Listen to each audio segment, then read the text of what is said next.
നമസ്തേ. വിശ്വ ഹിന്ദു പരിഷത്തിന്റെ വനിതാ വിഭാഗമായ ദുർഗാവാഹിനി സ്ഥാപക സാധ്വി ഋദംബരയ്ക്ക് ഇത്തവണത്തെ പത്മഭൂഷൺ പുരസ്കാരം ലഭിക്കുമ്പോൾ പറയേണ്ട അല്ലെങ്കിൽ ഓർക്കേണ്ട ചില കാര്യങ്ങളുണ്ട്.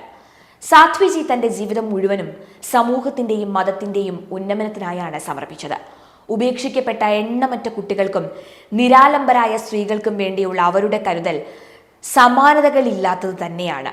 രാം മന്ദിർ പ്രസ്ഥാനത്തിനും ഒപ്പം ആത്മീയത, സംസ്കാരം, നാഗരികത, ദേശീയ മൂല്യങ്ങൾ എന്നിവയ്ക്ക് അവർ നൽകിയ സംഭാവനകൾ വളരെ വലുതാണ്.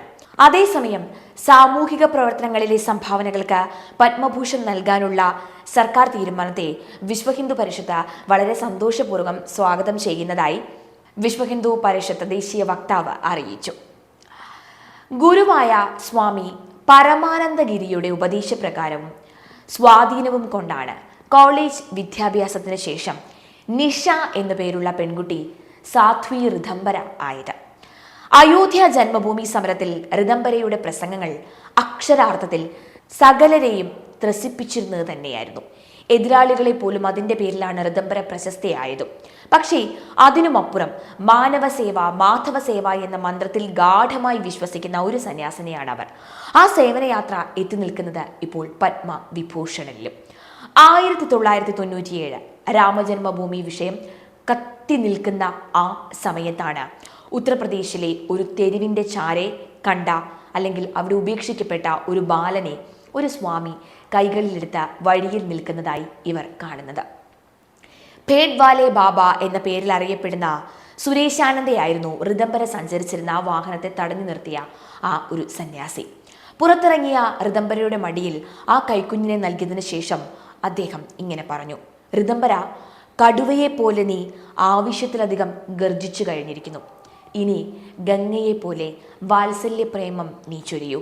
ആ കുഞ്ഞിനെ മടിയിലിരുത്തി ലാളിച്ചപ്പോഴാണ് അവർക്ക് അത്തരത്തിലുള്ള ധാരാളം കുട്ടികൾക്ക് വേണ്ടി പലതും ചെയ്യണം എന്ന ഒരു ലക്ഷ്യബോധം അവിടെ ഉടലെടുത്തത്.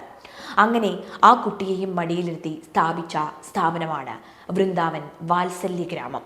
ഇന്നത് ഉത്തർപ്രദേശ് ഓംകാരേശ്വർ, രുദ്രപ്രയാഗ്, ബാർബർ എന്നിവിടങ്ങളിലായി സേവനം അനുഷ്ഠിക്കുന്നുണ്ട്.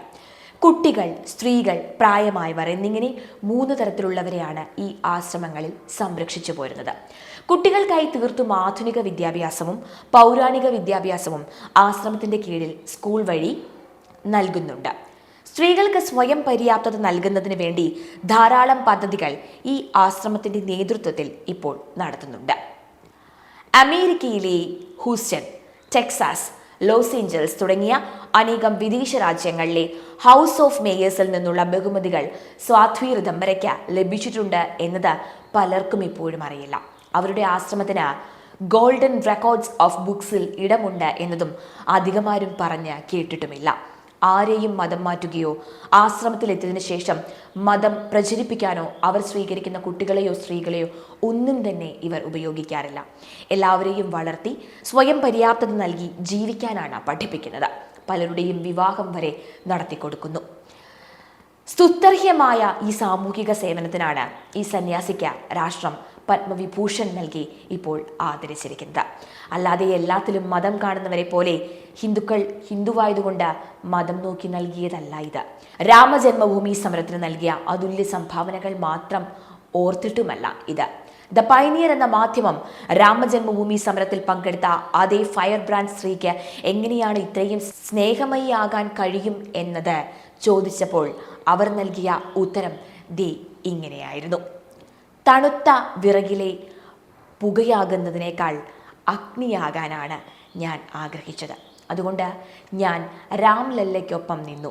ആ സമരം സ്ഥിരതയാർന്നപ്പോൾ ഞാൻ എൻ്റെ കർമ്മങ്ങളിലേക്ക് തിരികെ മടങ്ങി. എൻ്റെ വിക്രാന്തത ഏതോ ഒരു ശക്തി സഹാനുഭൂതിയിലേക്ക് പരിവർത്തനപ്പെടുത്തി. രണ്ടും ഒരുപോലെ പോവുകയാണ്. ഒരേ സ്നേഹം തന്നെയാണ് വ്യത്യസ്ത സന്ദർഭങ്ങളിൽ വ്യത്യസ്ത ഭാവങ്ങളിൽ പ്രകടമാകുന്നത്.